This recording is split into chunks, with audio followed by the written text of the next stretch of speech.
I got involved with umpiring through secondary school, year 7, so I went to McKillop College and they started an umpiring academy there. So yeah, Mark Westgart's the teacher there who's now the umpiring director, got a few of us involved and it's just taken off from there really. So yeah, it's been really good. Just getting a front row seat to some really good footballers and watching a lot of the action from a good angle. I know definitely now there's a lot of really good players running around in the league, so that's really enjoyable for us to have a front row seat to some of that stuff. I think with umpiring it's hard because we're getting paid to do a job, but from a crowd point of view we expect to get everything right. A lot of the time we just can't see everything and we're not going to guess, so that's probably the hardest thing. And I think the other thing for us is we're not out there, the game's not about us, if that makes sense. So it's really just, if we walk off the ground and aren't noticed for the day, then we give ourselves a big tick. So that's our main goal. So it's quite hard, but yeah, that's what we aim to achieve.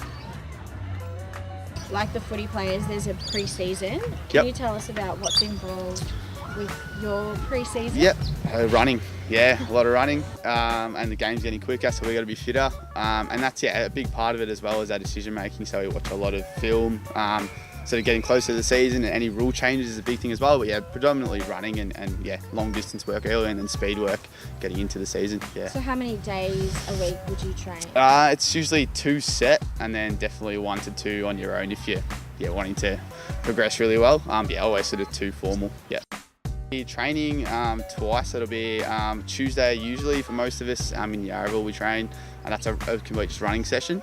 And then Thursday is usually getting closer to a game, similar to what the footy guys do. Not as much running, but maybe some short work, and then it's more coaching. So watching film from the weekend, major issues that happened, following up those, and just any focuses for the week. So if there was a decision that we want to work on or something that we want to interpret differently, that just gets spoken about on a Thursday. It's more of a coaching night. Don't really get nervous in big games, especially sort of finals. There's a bit more on the line as well.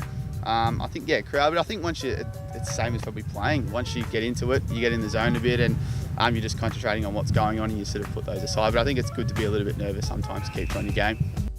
Game day, it's about for us just familiarising ourselves with the ground, the teams. So there's a process in doing that both with the players. So before the game, we'll meet the players, just have a chat to them. It's a pretty casual thing. And that's really good for us to build a rapport with the players as well, which helps us on the field. And then when we get out on the ground, it's just about us, similar to the players, going through our routines, getting warmed up and ready to go. And then when we're on, we've just got to switch on and umpire as we see it. And it's a big thing about teamwork as well. 3 field umpires in Division 1 and boundary umpires and goal umpires as well. So we have to work together. So it's important that we know each other really well and know the task at hand. Yeah. Positioning is probably the biggest thing. Just the way that the game moves, it's a bit unpredictable. So just making sure we're in the right position and maybe adjusting to conditions is a big thing. So wind, whether it's wet, size of the ground as well is massive. And so we just adjust accordingly. So sometimes we might agree that we're in a slightly too close or too far away, for an example, at quarter time, and try to adjust that going forward into the game. We're both in our position, I reckon I should have taken it. Yeah. But you're in there for a while, so I was trying to... Yeah, you end up giving it to me anyway, but we can still switch and say you take it. Yeah. Hard one, because the 50s are so small. I know, keep getting lost in those pockets. So I reckon that was probably the main thing. Good quarter, boys, good quarter. Good stuff. Real good. Pretty much on it. Yeah, just, I probably should have come up better, because I didn't come up, that's my bad. He came round, he was here. Yeah. Even though it was only 5 at the back, he was waiting. There was no man near him. Yeah. Like even if there was a guy who was I guess relationship between field umpires and boundary umpires and goal umpires will be slightly different in the roles that we do, but there are times in a game where all 3 parties are involved. So just communication is the biggest part of that. From an umpiring point of view, we understand that it's a heated game and quite often it can be close, there's a lot on the line. So we're okay with players being a bit spirited in the moment, providing it's done in the right way. And quite often after it, we can, when the situation's diffused, we can have a chat about that.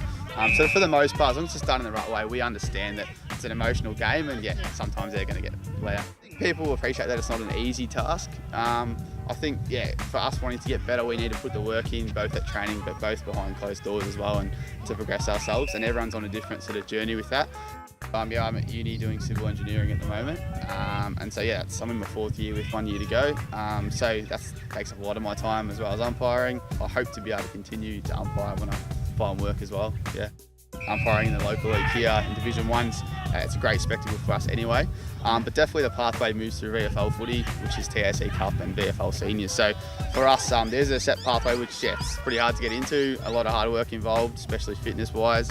So that's something I'd love to pursue down the track if I can. But I am enjoying just umpiring local, and I've had a few injuries and things like that, so I just want to have a full season out here and then see where it takes me from there.